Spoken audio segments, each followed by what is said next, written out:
Hello everyone, this is Zooc and today I'm bringing you a new painting video. This one is going to be a 2-for-1 special. I'm going to take a couple of streams and compress them into one video.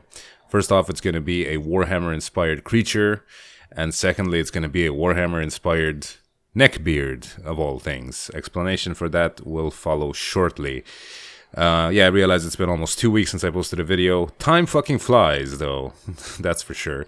But I've been a bit busy lately, sorting some shit out with my company and trying to keep up a steady streaming schedule. Preparation for that actually takes a bit of time because often I just have no idea what to draw on stream if I'm not really feeling creative on that particular day. But Warhammer is definitely a decent resource for that. I've drawn a lot of Warhammer characters in pencil previously, but haven't really painted any, and since I've gotten a bit better at painting, I think it's about time that I took on more complex stuff, as it helps to have that complex design going and try and piece together stuff to make it look properly. So let's start off with a creature. Of course, it's based on my favorite god of chaos, Nurgle, also known as the Plague Lord and god of disease, decay, and destruction. Many names, but he is... I've talked about this in some previous drawings because I've made demon princes of Nurgle before. Just like the grotesque nature of the characters themselves are just fascinating. I love that grotesque, morbid sort of look to them. And this particular creature is like a four-legged sort of war beast, but it's also based on a demon prince of Nurgle. Kind of the head mostly. The rest of the body is a bit more generic. But I wanted to get some good practice in drawing like pieces of armor at different angles and stuff with skulls on them. Maybe failed a bit on the shoulder piece, as you'll see very soon. The idea was to have it like bronze-ish kind of gold, but it turned out looking very weird. Like I can't even tell what material that is. Probably some sort of plastic. But it fits. If it fits, it sits. Let's just put it that way. So it was, of course, like the muscle structure and all that is the most difficult part, and the face as well, which is highly complex and has a lot of... It's asymmetrical and has a lot of protruding growths and horns and all sorts of crazy shit going around there. But as I said, like Warhammer in general, especially the Tyranids and the Chaos characters and gods and stuff, they have a lot of good character design that I can definitely have fun drawing. But let's move on to the second part of the drawing, which is the highly random. Why a neckbeard and why Warhammer? Well, in trying to keep up with the Warhammer theme, I decided to do just like a bad cosplay sort of character. But it's not as simple because like some time ago I went to Comic-Con here in Bucharest, and I saw some really bad cosplay. We don't have a culture for that here in Romania, not yet. Like we're a bit behind when it comes to these the geek culture things and the cosplays and the computer game stuff. It's still mostly regarded as something that's for kids. It's gaining a bit of momentum, but it's nowhere near the level that I saw it at in the States or in other countries that have like a solid gaming culture, like Sweden and all that stuff. Here, it's still largely something that people don't openly brag about because you'll get laughed at by the mainstream guys that are into like cracking seeds on the sidewalk and drinking beer and talking about football, stuff like that. But in time, we'll get to the point where everyone is accepted and all that. So at Comic-Con, well, where most of the people were like between maybe 14 and 17, there were some cosplayers there, and their suits just looked absolutely ridiculous. Like they were cheapo, improvised, taped together pieces of shit, really. And I mean, they were trying, bonus points for effort and everything. But compared to the level that I saw at PAX, for example, PAX East and all these conventions that I got to go to. Actually, I think I went to 2 PAX Easts. I don't remember exactly. Probably, yeah. It was bad.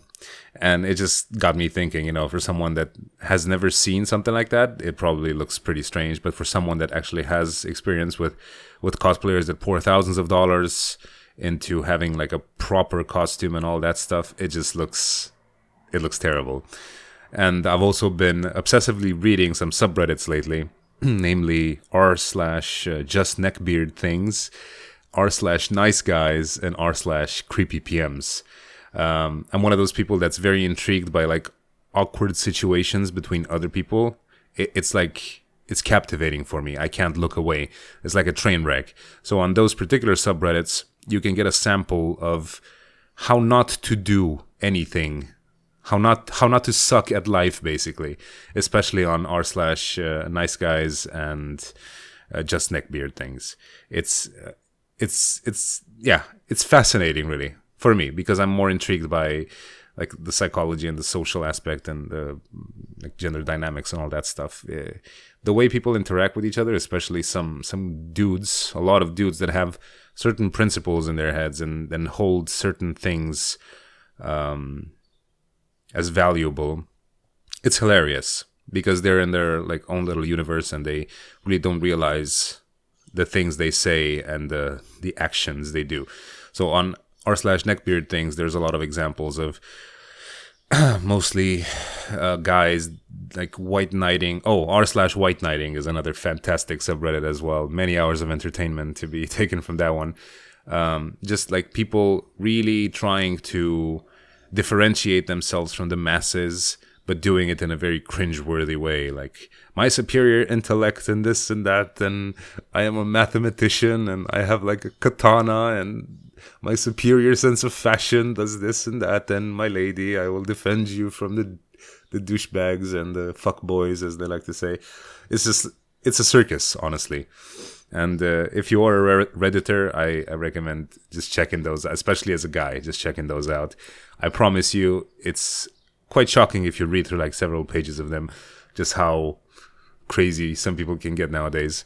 So I wanted to, since I've been reading about neckbeard so much, I just wanted to draw a neckbeard, combined it with the bad cosplay I saw at Comic-Con, and of course the Warhammer theme, which I was planning to do a couple of drawings on. And then we got this guy that you can see here. And towards the end, I was taking some suggestions from my viewers on stream, and we got to building it up to like a true pinnacle of neckbeardness. He is holding a My Little Pony plushie, which is covered in jizz stains. That was the audience's suggestion, not my personal contribution. His chest is full of Dorito flakes and crumbs, because apparently that's what neckbeards like to graze on. Doritos and Mountain Dew. I guess it's a stereotype. And we got into talking about Tumblr as well, and I was gonna make his weapon like just put a little sticker on there with the T logo, but then I decided that's maybe a bit too much. Removed that one and just left it as it was. So in truth, if you were to look at it, this character is a true artistic expression, because it draws inspiration from several different sources and combines them harmoniously into one image. So I was finally able to express art through nothing other than a neckbeard badly cosplaying a demon prince of Nurgle, or Tzeentch, I'm not sure. I think it's Nurgle, with Dorito flakes on his chest. So this is right now the pinnacle of my career in concept art. I'm not sure what to think about it, but let's just not broach that topic ever again and leave it as it is. But thanks a lot for watching. Please rate that shit. Hope you enjoyed it. Tune into my streams on Thursday and sometimes on Thursday, but generally all the time on Sunday at 6 p.m. CET. And I'll see you next time. Bye-bye.